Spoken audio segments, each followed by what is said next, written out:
Hello বন্ধুরা, নমস্কার। সামনে যেহেতু জন্মাষ্টমী আসছে, তাই আমি গোপালের পছন্দের একটি খাবার তৈরি করে আপনাদের দেখাবো।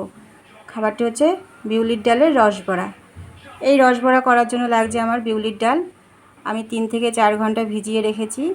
লাগছে ময়দা, এলাচ, চিনি, খাবার সোডা আর লাগছে লবণ।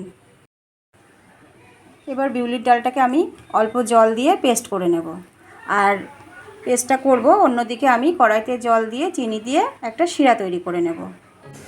কড়াইতে প্রথমে আমি জল দিয়ে দেব। এখানে একটু বেশি পরিমাণে শিরা করতে হবে। আর দিয়ে দেব চিনি।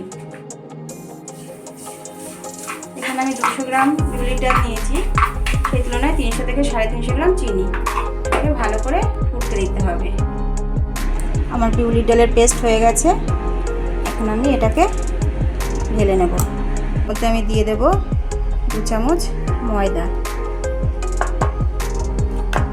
দেব সামান্য পরিমাণে লবণ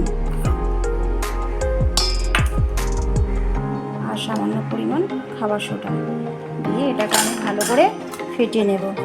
যত বেশি ফেটানো হবে তত বড়াগুলো ভালো হবে।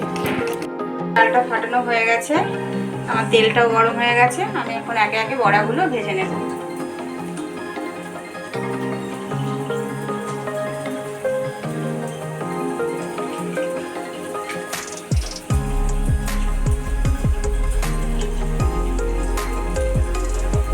আমি গ্যাসটাকে কমিয়ে লাল লাল করে ভাজবো।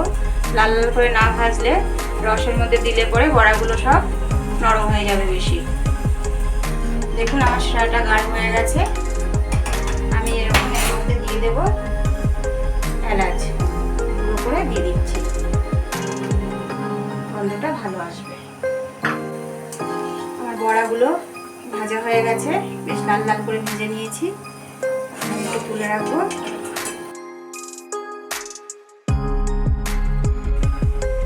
বিউলির ডালের বড়াগুলোকে লাল লাল করে ভেজে নিয়েছি। এবার এটাকে রসে ডুবিয়ে দেব।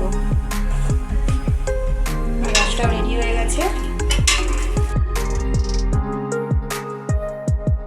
এইভাবে 2 ঘন্টা ঢাকা দিয়ে রেখে দিলেই আমার গোপালের প্রিয় বিউলির ডালের রসবড়া রেডি। আমার এই রেসিপিটা যদি আপনাদের ভালো লাগে, লাইক, কমেন্ট, শেয়ার করে দেবেন। নমস্কার।